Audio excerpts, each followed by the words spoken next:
Welcome to Money, my friend. Today we delve into the world of old money. This term conjures images of grand estates, aristocratic lineages, and fortunes passed down through generations. Yet it's more than just inherited wealth. Old money is a mindset, a set of values deeply rooted in history. In contrast to the flash and speed of new money, old money is characterized by a quiet, steady accumulation of wealth. The focus here is on preservation, not just of capital, but of a way of life. It's about discretion, avoiding the spotlight and the ephemeral whims of fashion. It's about long-term wealth building, making decisions that will benefit not just you, but generations to come. These families, these custodians of old money, understand that wealth isn't just about financial capital. It's about social capital, cultural capital, intellectual capital. Now, you might wonder, how can we adopt this old money mindset in our lives? Firstly, old money is all about preservation. They don't just make money, they keep it. Let's dive into this concept a little deeper. When we talk about old money, it's important to note that the emphasis is on wealth retention over generations. Consider the Rothschild family, a classic example of old money. This family didn't just stumble upon a gold mine and then squander it all. No, they have successfully maintained and grown their wealth for centuries. So how did they do it?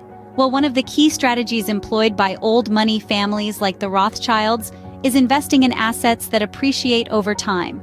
This means they are constantly looking for opportunities to put their money into things that will grow in value. Think properties, high-quality stocks, or even precious metals. Another major aspect of wealth preservation is avoiding unnecessary expenditures. Old money families are not known for their flashy lifestyles. Instead, they focus on living comfortably and investing the remainder of their income. They understand that every dollar spent is a dollar that could have been invested and multiplied. Now, there's a misconception that old money families are all about hoarding wealth. That's not entirely true. They are certainly cautious about their spending, but they also understand the importance of enjoying their wealth. The key is balance. They don't spend extravagantly, but they also don't live like misers. They strike a balance between enjoying their wealth now and preserving it for future generations. So, while old money families may have their unique quirks and traditions, their focus on wealth preservation is something we can all learn from. It's about understanding the value of money, not just in the present, but also for the future. It's about being smart with your investments and avoiding unnecessary expenditures. In essence, it's about financial discipline and long-term thinking. This is the art of preservation, and it's an art that old money families have mastered over centuries. Remember, it's not about how much you earn, but how much you keep and grow. Secondly, old money values discretion. They don't flaunt their wealth, they quietly enjoy it. Let's delve into this concept a little more. You see, old money families often lead understated lifestyles despite their considerable wealth. They're not ones for flashy cars, ostentatious mansions, or tabloid headlines. Instead, they appreciate the finer yet simpler things in life, and this is reflected in how they live, where they live, and what they choose to buy. Take the Mars family, for example. Despite being one of the wealthiest families in America, with a fortune amassed from their confectionery empire, they maintain a remarkably low profile. They're not splashed across the pages of gossip magazines or flaunting their wealth on social media. Instead, they choose to live quietly, enjoying their wealth in a discreet and dignified manner. What's the benefit of such an approach, you might ask? Well, it's twofold. Firstly, by avoiding the limelight, old money families are able to maintain their privacy, a luxury that is increasingly rare in our digital age. They're not constantly hounded by paparazzi or scrutinized by the public, which allows them to live their lives on their own terms. Secondly, this discretion allows old money to avoid unnecessary attention.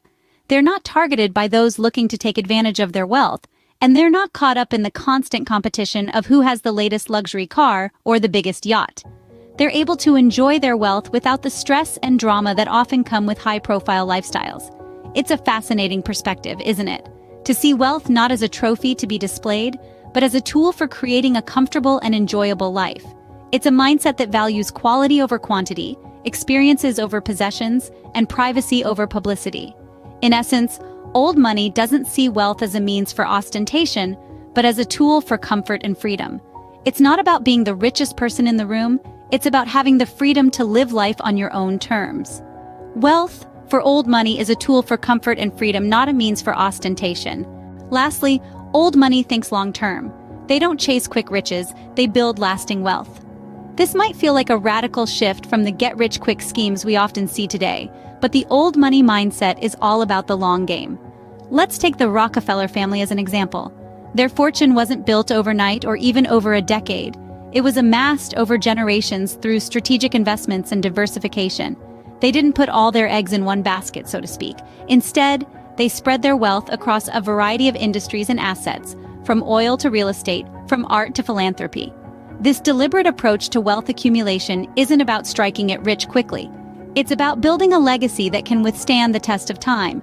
It's about ensuring that the wealth doesn't just last for a lifetime, but for generations to come. But it isn't just about diversification. It's about patience. Old money doesn't rush. They know that steady growth often outpaces rapid gains. They understand that wealth isn't built in a day, a week, or even a year. It's built over lifetimes through careful planning and strategic decisions. This isn't to say that old money is risk-averse. Quite the contrary. They're willing to take calculated risks when the potential rewards outweigh the potential losses. But they don't gamble their wealth away. They make informed decisions based on thorough research and analysis. They don't follow trends, they set them. And they're not afraid to pivot when necessary. When one industry or asset isn't performing as expected, they're ready to shift their focus and resources to something more promising. They're not tied to any one investment or strategy. They're adaptable, flexible, and always ready to seize new opportunities. So, what can we learn from old money? It's not about chasing the next big thing. It's about building a solid foundation and growing your wealth steadily and strategically. It's about patience, diversification, and adaptability. It's about thinking long-term.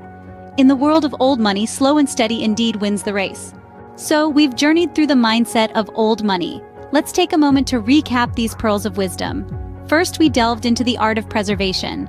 The old money ethos is about safeguarding what you have, rather than constantly chasing what you don't. It's a principle that extends beyond your finances, encouraging a sustainable, balanced lifestyle. Next, we explored the discreet lifestyle. Old money doesn't flaunt or flash, it quietly appreciates. It's a mindset that values privacy and simplicity over public spectacle and extravagance. Finally, we discussed the long-term perspective. Old money thinks in terms of generations, not quarters. It's about building a legacy that withstands the test of time, an approach that promotes patience, planning, and perseverance. Remember, my friend, thinking like old money isn't about having wealth, it's about wisely managing whatever you have. Until next time, keep growing, keep preserving, and keep enjoying your wealth discreetly.